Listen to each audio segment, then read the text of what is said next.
जय हिंद कैडेट्स। हमने अपने टॉपिक के पीछे लास्ट इंसेंटिव टू कैडेट्स। आज हम करेंगे responsibility and duties and responsibilities, यानी हमारा टॉपिक रहेगा इसमें ये आपका कैडेट का मेन इसमें रोल रहेगा कि आपकी कौन कौन सी ड्यूटी है और कौन कौन सी आपकी रिस्पॉन्सिबिलिटी है। तो देखिए, सबसे पहले हु इज द कैडेट।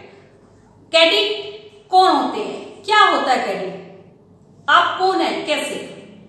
तो कैडेट होते हैं वो ट्रेनीज जो एनसीसी में इनरोल होते हैं और एनसीसी की बाय प्रोसेस ट्रेनिंग लेते हैं, वो सब होते हैं एनसीसी कैडेट। और आपको पता है दो डिवीजन है, सीनियर और junior. Senior wing women girls और दूसरा सीनियर डिवीजन। सेकंड जो पार्ट है जूनियर का, जूनियर डिवीजन जूनियर विंग। तो ये हमारा कैडेट में आप क्या है, ट्रेनी है, आप ट्रेनिंग लेते हैं एनसीसी की, एनसीसी से रिलेटेड सभी सब्जेक्ट की। Second advantage of being cadet, आपको एनसीसी कैडेट होते हुए क्या एडवांटेज मिलता है। आप देखिए एनसीसी कैडेट को बेनिफिट कैसे मिलेंगे। एक बेनिफिट हमने लास्ट किए थे, इंसेंटिव, कैश प्राइज के, आपके स्कॉलरशिप के, फाइनेंशियल बेनिफिट, वो बेनिफिट अलग है। इसके अलावा भी हमारे कुछ बेनिफिट्स हैं। एनसीसी की यूनिफॉर्म, कोई भी कॉमन स्टूडेंट एनसीसी की यूनिफॉर्म नहीं पहन सकता, सिर्फ एनसीसी कैडेट को ही एनसीसी यूनिफॉर्म ऑथराइज है, उसी को ही वो यूनिफॉर्म लागू है। यानी आपको एनसीसी यूनिफॉर्म पहनने का मौका मिलता है, आर्मी ऑफिसर से मिलने का मौका मिलता है। आप साथ में एनसीसी की ट्रेनिंग में मैक्सिमम आपके आर्मी से रिलेटेड सब्जेक्ट होते हैं, आपको वो सब सीखने का, समझने का मौका मिलता है। और एनसीसी में आने के बाद आप जो आर्मी से रिलेटेड ट्रेनिंग के बारे में जानते हैं, तो आप अपना उससे फ्यूचर भी डिसाइड कर सकते हैं। यानी आपको एडवांटेज मिलता है एनसीसी कैडेट होने का, कैंप अटेंड करने का मौका मिलता है। आप देखिए, यदि आप एनसीसी कैडेट नहीं है तो आप एनसीसी का कोई भी कैंप अटेंड नहीं कर सकते, क्योंकि वो आपको ऑथराइज नहीं है। इसी तरह जब एनसीसी कैडेट ही फायरिंग कर सकता है, आप कंपैरिजन करिए आपके स्कूल में जो अदर स्टूडेंट है, शायद उन्होंने कभी ओरिजिनल राइफल देखी भी नहीं होगी, लेकिन आप लोग क्या करते हैं, आपके पास राइफल भी देखते हैं, उसके हिस्से पुर्जों के बारे में जानकारी भी मिलती है, साथ में आपको फायरिंग करने का भी मौका मिलता है।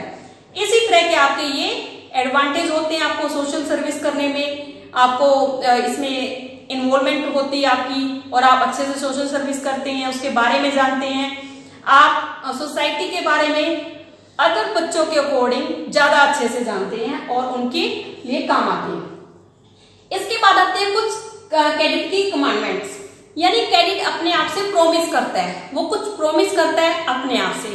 देखिए, हर किसी को दूसरों से एक्सपेक्टेशन होती है, आपका एक ऑर्गेनाइजेशन है, उसको भी आपसे एक्सपेक्टेशंस है, आप कैडेट क्या क्या करेंगे और क्या नहीं करेंगे। लेकिन आपकी भी अपने आप से एक रिस्पॉन्सिबिलिटी होती है, यदि मैं एनसीसी कैडेट हूं तो मुझे क्या करना होगा, और मैं अपने आप से प्रॉमिस करता हूं कि मैं क्या करूंगा। जो कैडेट के अपने प्रॉमिस होते हैं वो कुछ इस तरह से होते हैं कि सबसे पहले आधार कार्ड, मेरा अपना खुद का आधार कार्ड होगा, और मैं जो ये अपने प्रॉमिस होते हैं इसके साथ एक प्रॉमिस होता है कि जितने मैं अपने आप को फॉलो करूं, अपने सोसाइटी में, अपने आसपास के लोगों को भी इस बारे में अवेयर करूंगा। यानी मेरे पास अपना आधार होगा, आधार कार्ड, और मैं अपने साथ के लोगों को अवेयर करूंगा कि वो भी अपना आधार कार्ड बनवाएं और उसको हमेशा अपने साथ रखें। सेकंड, डिजिटल ट्रांजैक्शन, मैं हमेशा डिजिटल ट्रांजैक्शन करूंगा और साथ में अपने फैमिली मेंबर्स और अपने आसपास के लोगों को इस चीज के लिए अवेयर करूंगा या करूंगी। साथ में ब्लड डोनेशन, यदि आप 18 प्लस हैं और हेल्दी हैं, या एनसीसी के बाद भी आपका प्रॉमिस है कि एनसीसी के बाद भी मैं ये काम कर सकता हूं कि आफ्टर 18 प्लस के जो बच्चे होते हैं जिनकी एज 18 साल से ऊपर है, हेल्दी हैं, वो साल में कम से कम एक बार ब्लड डोनेट जरूर करें। सेकंड, 2 ट्रीज पर ईयर, मैं साल में 2 पेड़ जरूर लगाऊंगा और उनकी देखभाल भी करूंगा। यानी एनसीसी कैडेट कहते हैं कि मैंने अपने 2 पेड़ हर साल लगाने हैं और उनकी केयर करनी है। Voter card, PAN card, according to age और रिक्वायरमेंट मेरे पास मेरा अपना वोटर कार्ड भी होगा। मैं एक अपने देश का रिस्पॉन्सिबल सिटीजन हूं। मुझे हमेशा 18+ के बाद अपने वोट के अधिकार का, वोट के राइट का फॉलो करना है, पालन करना है। साथ में पैन कार्ड मेरी इनकम को शो करने के लिए और मेरी फाइनेंशियल चीजों के लिए मेरे पास मेरा पैन कार्ड भी होना चाहिए। उसके बाद श्रमदान।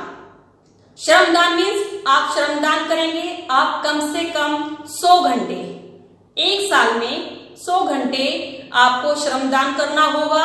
यानी ये कैडेट्स के अपने प्रोमिस लिखे गए हैं कि हर कैडेट को अपने आप से ये प्रोमिस करना चाहिए। साथ में हेल्पफुल बनना आप लोगों ने। आपको जैसे कोई जिसके कोई टेम्परेरी या परमानेंट डिसेबिलिटी है बॉडी में, आप उनकी हेल्प करिए। उनका मजाक ना उड़ाने की बजाय आपने उनकी हेल्प करनी है। साथ में कोई पुअर फैमिली से बिलोंग करते हैं, आपने उनकी हेल्प करनी है। फाइनेंशियल नहीं सही, आप उनको गाइड कर सकते हैं, किसी और तरीके से आप उनको हेल्प कर सकते हैं। तो यानी आपके ये आप एक अपने खुद से कमांडमेंट है, आपकी प्रॉमिस है जो इसको आप फॉलो करेंगे। साथ में आप गार्बेज को इधर उधर नहीं फेंकेंगे। कचरा है उसको डस्टबिन में ही डालना है और आसपास के लोगों को अवेयर करना है। अवेयर करने तो हमने करना ही है, लेकिन फॉलो सबसे पहले करना है। कई बार क्या होता है, हम दूसरों को बताते हैं यहाँ वहां कचरा नहीं फेंकना चाहिए, लेकिन खुद हम कहीं भी कोई भी रैपर थ्रो कर देते हैं। और साथ में हमने करना है, जैसे विलेज में कुछ जगह वैसे तो मैक्सिमम कवर हो चुका है, लेकिन फिर भी कहीं जगह आपको लगे कि टॉयलेट की फैसिलिटी नहीं है, आप लोगों को जागरूक करिए कि घरों में टॉयलेट होना बहुत जरूरी है। तो ये सब चीजें आपके अपने खुद के प्रॉमिस हैं, आपने अपने किए प्रॉमिस को पूरा भी करना है। और ये सारे प्रॉमिस सोसाइटी के लिए ही नहीं, आपके इंस्टीट्यूट के लिए भी आपको फॉलो करने चाहिए। अब आते हैं हमारी ड्यूटीज एंड रिस्पॉन्सिबिलिटी। सबसे पहले डिस्कस करते हैं हम ड्यूटीज के बारे में। हमारी एनसीसी कैडेट की ड्यूटी क्या है? डिसिप्लिन। डिसिप्लिन एक कहने की चीज नहीं होनी चाहिए कि डिसिप्लिन ये होता है, डिसिप्लिन वो होता है, हमने ये करना चाहिए, वो करना चाहिए। नहीं, दूसरों को बताने की जगह खुद हमें डिसिप्लिन में रहना है, फॉलो करना है। आपकी एनसीसी की ट्रेनिंग होती है, कैंप परेड का जो भी शेड्यूल है आपने डिसिप्लिन में रह के फॉलो करना है और अपने इंस्टीट्यूट में भी डिसिप्लिन में रहना है। आपको कोई अथॉरिटी नहीं मिल जाती कि आप एनसीसी कैडेट है, आप सिर्फ एक डिसिप्लिन का लेबल लगा के जो मर्जी जो चाहे कर सकते हैं। पंक्चुअल, आपको पंक्चुअल होना चाहिए। आपको दिए हुए टाइम पर, दिए हुए जगह पर, सही समय पर पहुंच जाना चाहिए। आपके स्कूल का, कॉलेज का या इंस्टीट्यूट का जो भी टाइम है, आपको टाइम पर स्कूल कॉलेज पहुंचना चाहिए, अपने इंस्टीट्यूट में पहुंचना चाहिए। साथ में अपनी परेड के टाइम पर बिल्कुल पहुंचना चाहिए। आप यदि पंक्चुअलिटी लाइफ में अभी से पहले अपना लेंगे तो आपका लाइफ टाइम काम आएगा। इसके बाद आता है टर्न आउट। टर्न आउट यानी आप हेड टू टो, आपने जो पहना है वो कैसा होना चाहिए। सबसे पहले बात करते हैं हम एनसीसी में। एनसीसी में टर्न आउट आपका काउंट होता है हेड टू टो, यानी आपका पहले बॉयज का प्रॉपर हेयर कट। ऐसा नहीं है कि आपने साइड में से कट करवा लिया और बीच में आपने बाल खड़े कर लिए, ये आपका एक अच्छा हेयर कट नहीं माना जाता। आपको जैसे छोटे छोटे बाल रखने बॉयज, उस तरीके से आपको बाल रखने चाहिए। और गर्ल्स के बाल प्रॉपर बंधे हुए होने चाहिए, यानी पीछे आप 0 फिगर बना सकते हैं, ऐसे 8 फिगर बनता है। आप 2 पार्ट में डिवाइड करके बालों को और उनको आपस में एक दूसरे से बांध के 8 फिगर बना सकते हैं। और बना सकते साथ में आपने ध्यान रखना है कि उसके ऊपर प्रॉपर नेट लगा होगा, ऐसे प्रॉपर नेट लगा होगा। यानी गर्ल्स देखिए आपके बाल पूरी तरह बंधे होंगे। ये नहीं है कि आपने हेयर कट करवा लिया और आपके बाल वो आगे बिखरे हुए पड़े हैं, नहीं, आपने अच्छे से बालों को टाई करना है और उसको ऊपर से नेट लगाना है। बॉयज के बाल बिल्कुल छोटे होने चाहिए, वो खड़े हुए न हो। इसके अलावा टर्न आउट में आता है आपने यूनिफॉर्म को कैसे पहना है, आपने पैंट को कैसे पहना है, शूज कैसे पहने हैं, बेल्ट कैसे लगाया है। देखिए आपका जो शर्ट पहनने का तरीका है, आपके बटन आपकी नोज के बिल्कुल इसमें लाइन में होने चाहिए। आपकी बेल्ट का जो बकल होता है, सेंटर में जो बकल होता है बेल्ट का, वो और आपके पैंट की जिप, वो सभी एक लाइन में, इस लाइन में होंगी ऐसे। और आपने ध्यान रखना है ये जो बकल है इसमें टेढ़ा नहीं होना चाहिए, टूटा हुआ नहीं होना चाहिए। साथ में आपकी यूनिफॉर्म बिल्कुल साफ सुथरी होनी चाहिए, प्रेस की हुई आपकी यूनिफॉर्म होनी चाहिए। आपके शूज अच्छे से पॉलिश किए हुए होने चाहिए। आपको गंदे शूज नहीं पहनने हैं कि उनके ऊपर धूल लगी हुई है या कीचड़ में उसके ऊपर लगा हुआ है। तो ये आपका पूरा टर्न आउट में आता है। यदि आप अच्छे से यूनिफॉर्म नहीं पहनेंगे तो आपका लगता है कि आप अपनी यूनिफॉर्म की इंसल्ट कर रहे हैं।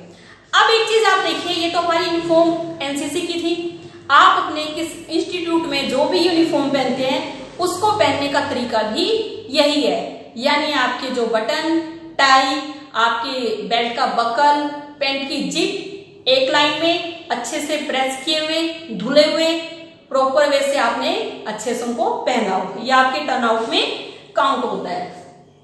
उसके बाद आता है टीम वर्क। आपको मिलजुल के काम करना आना चाहिए। ये आपकी ड्यूटी है कि आपको मिलजुल के काम करना है। हम कई बार कहते हैं इंडिविजुअल परफॉर्मेंस अलग होती है, वो हमारे टैलेंट के रिगार्डिंग होती है कि हमने अपने टैलेंट को बाहर निकालना है। वो एनसीसी में बहुत सारी एक्टिविटीज होती हैं कि आप इंडिविजुअल एक्टिविटी शो करके अपने टैलेंट को अपना बाहर दिखाते हैं और वो पॉइंट आउट भी होता है। उसके लिए आपको प्राइज भी मिलते हैं, सर्टिफिकेट भी मिलते हैं और आगे आरडीसी, टीएससी या अदर कैंप में सिलेक्शन भी होता है।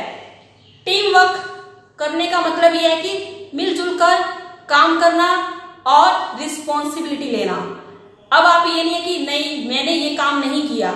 यदि आपके ग्रुप की, आपका ग्रुप चाहे आपका इंस्टीट्यूट लेवल पर है, आपका बटालियन लेवल पर है या किसी भी लेवल पर आपका ग्रुप है, यदि कोई गलती होती है तो पूरे ग्रुप का नाम काउंट होता है उसमें। जैसे आप भी कई बार देखिए, यदि कई बार क्लास में कोई बच्चा शोर कर देता है तो क्या कहते हैं, ये क्लास तो पूरी क्लास ऐसी है। मीन्स एक या दो बच्चे ने वो काम किया लेकिन नाम किसका आया, पूरी क्लास का आया। इसी तरीके से आप रिस्पॉन्सिबिलिटी आपकी पूरे की बनती है, इसलिए टीम वर्क करना है और अच्छा करना है, वो गलत नहीं करना। डायरेक्शन गलत नहीं होनी चाहिए आपके काम की। अब आता है कोऑपरेशन। आपको एक दूसरे के साथ कोऑपरेशन करना चाहिए, सहयोग करना चाहिए। मिलजुल कर काम करेंगे, टीम के साथ करेंगे तो आपके अंदर कोऑपरेशन की फीलिंग भी आएगी। आपका ओबेइंग द ऑर्डर्स, आपने ऑर्डर्स को फॉलो करना है, मानना है। आपके सीनियर, आपकी क्लास में से और आपके बैचमेट्स में से किसी कैडेट को सीनियर बना दिया जाता है, यानी कमांडर बना दिया, जो आपके लिए आपके कुछ इंस्ट्रक्शंस आपको देगा और आपको हैंडल भी करेगा। लेकिन कई बार हम सोचते हैं नहीं मैंने ऑर्डर फॉलो नहीं करना, मेरा ही तो क्लासमेट है, नहीं नहीं नहीं ये तो मुझसे छोटी क्लास का है, नहीं नहीं मैंने फॉलो नहीं करना। नहीं, जो आपका सीनियर बनाया गया, जो आपके एएनओ है, आपके पीआई स्टाफ है या आपका एनसीसी से रिलेटेड कोई भी स्टाफ है, आपको उनके हर ऑर्डर को फॉलो करना है, मानना है।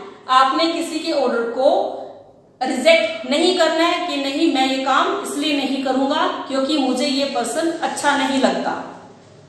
अब आता है एक्टिविटीज एंड परेड। जितनी भी हमारी परेड और एक्टिविटीज होती हैं हमने उसमें एक्टिवली और रेगुलर पार्टिसिपेट करना है। ये नहीं है कि मन की मर्जी से नहीं आज मेरा मन नहीं है जाने का, मुझे इस एक्टिविटी में पार्टिसिपेट नहीं करना है, मुझे ये काम नहीं करना है। हमने ये सोच के नहीं चलना और अपने परेड और हर एक्टिविटी के लिए रेगुलर होना है। कोई भी काम करो मन से करो, इंटरेस्ट के साथ करो। एनसीसी आपने अपनी मर्जी से ली है, आप एक वॉलेंटियर कैडेट हैं, इसलिए एनसीसी के किसी काम से बचना और बहाने नहीं बनाना, ये भी आपकी ड्यूटी में आता है। अब आती है हमारी रिस्पॉन्सिबिलिटीज। रिस्पॉन्सिबिलिटीज क्या क्या है हमारी, देखिए रिस्पॉन्सिबल सिटीजन, हमें एक रिस्पॉन्सिबल सिटीजन बनना है, हमने एक अच्छा नागरिक बनना है जो सोसाइटी में रहकर अच्छे से काम करे और अपने आप को रिप्रेजेंट करे, अपनी जिम्मेदारियों को समझे, अपने देश के प्रति, समाज के प्रति, अपनी फैमिली के प्रति अपने जो भी रिस्पॉन्सिबिलिटीज हैं उनको पूरा करें, उनको ध्यान में रखें और उनके लिए एक आदर्श बने।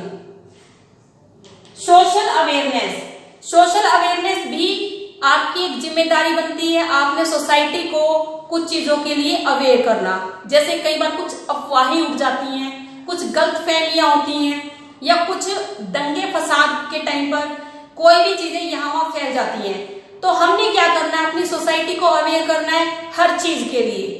यानी कोई भी बुराई है उसके लिए भी अवेयर करना है, कोई बीमारी फैलती है तब अवेयर करना है, कोई हमने जैसे इन्वायरमेंट के रिगार्डिंग अवेयर करना है कि आपको ट्री प्लांटेशन करना चाहिए, आपको पोल्यूशन नहीं फैलाना चाहिए, आपको गार्बेज या हवा नहीं फैलाना। उसके बाद आता है इन्वायरमेंट इश्यूज। हमारे कुछ इन्वायरमेंट इश्यूज होते हैं, जैसे हमने ट्री की कटिंग होती है तो हमने क्या करना, उनको रोकना है, उनके जानना है कि आप ऐसा क्यों कर रहे हैं और आपको ये सब नहीं करना है। इसके अलावा कई बार कुछ व्हीकल्स हैं वो उनका धुआं निकलता है, हमने उनको या तो रोक के बताना है कि आप ऐसा ना करिए, आप इसके बारे में अपने जो पोल्यूशन का चेक करवाइए कि कितना पोल्यूशन ये इसकी वजह से हो रहा है, और साथ में आप अवेयर रहिए कि आप इसको ठीक करवाइए। कोई नहीं मानता है तो आपने उसकी कंप्लेंट भी करनी है। नेशन बिल्डिंग, राष्ट्रीय निर्माण। राष्ट्रीय निर्माण में आप क्या कर सकते हैं, आप स्टूडेंट बहुत कुछ कर सकते हैं। आप नेशन बिल्डिंग में अपना बहुत बड़ा योगदान दे सकते हैं, बहुत ज्यादा कंट्रीब्यूशन कर सकते हैं। आप अपने देश के लिए बहुत कुछ कर सकते हैं। जैसे आप सबसे पहले आप एक चीज दिमाग में लेनी चाहिए, आपका एक ही धर्म है, भारतीय, हम सब भारतीय हैं। आपने इन चीजों से ऊपर उठना है। आपने कोई नीचे लेवल पे कोई चीज देखते हैं उसकी रिपोर्ट आगे भी करनी है, साथ में आपने सॉल्यूशन भी ढूंढने हैं कि आप इसके साथ साथ आपके पास क्या सॉल्यूशन है रिगार्डिंग दी प्रॉब्लम। उसके बाद है पोटेंशियल लीडर। हमें एक लीडर की नीड है। हम कहते हैं, हम आज यहाँ जिस भी जगह बैठे हैं हम कहते हैं हमारे नेता अच्छे नहीं है, नेता ऐसा होना चाहिए, नेता वैसा होना चाहिए। तो क्यों ना वो नेता हमारे अंदर से ही निकले। आप एक अच्छे लीडर बन सकते हैं। आप लीडर की क्वालिटीज अपने अंदर लेके आइए और इस सोसाइटी को, इस कंट्री को एक अच्छा लीडर आप ही के अंदर से मिल सकता है। वो सारी क्वालिटीज आपके अंदर हो तो ज्यादा बेहतर है। Fulfil the aim of NCC. NCC आपने 2 या 3% मार्क्स स्कॉलरशिप या सर्टिफिकेट के लिए नहीं ली है। एम और ऑब्जेक्टिव को ध्यान में रखिए। एनसीसी का मेन एम क्या है उसको आपने फुलफिल करना है। हमारे जो एनसीसी स्टार्ट की गई है, फर्स्ट टाइम हमारा एनसीसी का यही था कि हमारी फोर्स हो वो स्ट्रॉन्ग बने और एक हमारी सेकंड लाइन फोर्स अच्छी खड़ी हो और आप लोग प्रोफेशन भी चूज करें आर्मी में, एयरफोर्स में, नेवी में, यानी फोर्सेज और पैरामिलिट्री फोर्सेज में। इसके अलावा भी यदि आप फोर्सेज में नहीं जा सकते, जहां भी जाएं आप ईमानदारी के साथ अपना काम करें और अच्छे नागरिक बने, अपने एनसीसी के एम को पूरा करें। उसके बाद आता है institute, unit, organization, country and society. इन सब के प्रति हमारी जिम्मेदारी है, हमने इनको ऊपर उठाना है। हमने कभी अपने इंस्टीट्यूट को नीचे नहीं गिराना है। अपनी यूनिट के लिए कोई ऐसा काम नहीं करना कि यूनिट का नाम नीचे जाए।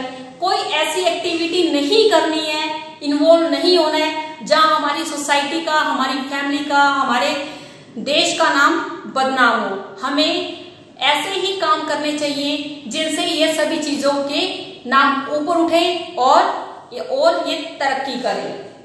अब आती हैं कुछ चीजें जो क्या हमें करना चाहिए और क्या नहीं करना चाहिए।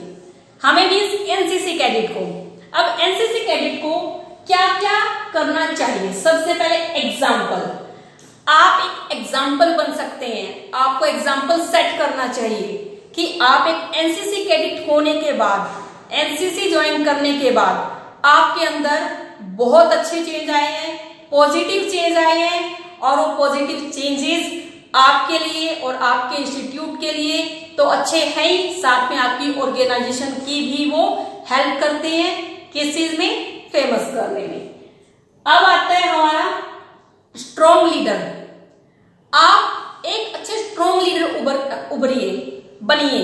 ऐसा नहीं है कि आप स्ट्रॉन्ग लीडर बनने का मतलब ये नहीं कि नहीं आप पावरफुल हैं और आपने किसी को लगाया, उसको झाड़ा और आप स्ट्रॉन्ग लीडर हैं। नहीं, स्ट्रॉन्ग लीडर का मतलब है कि आप इतने अच्छे लीडर बने कि आप डिसीजन मेकिंग अच्छे हो, अच्छे डिसीजन मेकर बने और सिचुएशन को समझें और अपने कैडेट्स को कैसे आप हैंडल करते हैं। यदि आपके अंदर इस लेवल पर ये क्वालिटीज अच्छी आने लगी स्ट्रॉन्ग लीडर की, तो आप जाकर आगे जाकर किसी भी चीज को लीड कर सकते हैं। लीडर बनने का मतलब सिर्फ एक नेता ही नहीं है, पॉलिटिशियन नहीं है कि आप एक राजनीतिक नेता बन गए। इसके अलावा बहुत सारी चीजें हैं। हमारे जितने भी डिपार्टमेंट होते हैं उनमें भी एक लीडर की तरह काम किया जाता है। कहते हैं ना कि एक लीडर अच्छा हो तो अपने अंडर वर्कर्स के साथ या अपने सहयोगियों के साथ मिलके बहुत अच्छे से काम कर सकते हैं। पॉजिटिव, आप हमेशा अपने आप को पॉजिटिव रखें। आपके अंदर नेगेटिविटी नहीं आनी चाहिए। मैं ये काम नहीं कर सकता, ये काम नहीं हो सकता, वो ऐसे नहीं करेगा। आप पॉजिटिव रहेंगे, आपका एटीट्यूड पॉजिटिव रहेगा तो आपके लिए बहुत ज्यादा बेहतर रहेगा। उसके बाद मोटिवेटिंग, आप मोटिवेट करने वाले होने चाहिए। किसी को आपने दबाना नहीं है, तुम ये नहीं कर सकते, कभी नहीं कर पाओगे, नहीं। आप एनसीसी कैडेट हैं, आप कोऑपरेट करिए। आप उसको, अपने फ्रेंड को, अपने बैचमेट को, अपने साथी कैडेट्स को या आपके अंडर जो कैडेट्स हैं, आपके जूनियर्स हैं, आप उनको मोटिवेट करिए। किसी भी चीज के लिए आपको मोटिवेट करने वाला पर्सन बनना है। इसके बाद एंट्री इंस्टीट्यूट, हमेशा एनसीसी कैडेट, ध्यान रखना एनसीसी कैडेट स्पोर्ट्स पर्सन या कोई अदर एक्टिविटी में पार्टिसिपेट करने वाले होते हैं जो कैंडिडेट्स, उनके ऊपर हमेशा सबकी नजर होती है। उनकी एंट्री ही, उनके इंस्टीट्यूट में उनकी एंट्री पॉइंट ही नोट किया जाता है। मीन्स कोई भी आप यदि गलत काम करते हैं, आपकी कोई हरकत गलत होती है, आप डिसिप्लिन में नहीं है, तो आपकी एंट्री के ऊपर सवाल उठते हैं कि ये तो एनसीसी कैडेट है, खुद नहीं पता इसको कैसे रहना है। ये स्पोर्ट्स पर्सन है, इसके अंदर सिर्फ अक्कड़ ही है, हाँ इसको तो सिर्फ यही एक्टिविटीज आती है, बाकी इसको कुछ नहीं आता। आपने इस तरह का अपनी एंट्री का ध्यान रखना है कि आपकी एंट्री के साथ सभी की नजरें आपके साथ हैं। आपने अपने आप को बताया था एग्जाम्पल बनाना है। उसके बाद आते हैं गाइड, आपको गाइड का काम करना है, किसी को भटकाना नहीं है। आपके पास जो कैडेट्स आते हैं, आपके बैचमेट्स या आपके जूनियर कैडेट्स, आपने उनके लिए मास्टर गाइड का काम करना है कि एनसीसी क्या है, कैसे करते हैं। उनको यदि कोई प्रॉब्लम है परेड के रिगार्डिंग या किसी सिलेबस के रिगार्डिंग, आपने उनको क्लियर करना है, कोऑपरेट करना है। वॉलेंटियर, आप वॉलेंटियर होने चाहिए। आप वॉलेंटियर ही आप एनसीसी लेते हैं और आपको कोई भी काम वॉलेंटियर होने के साथ ही करना चाहिए, यानी आप अपनी मर्जी से और अच्छे से काम करें।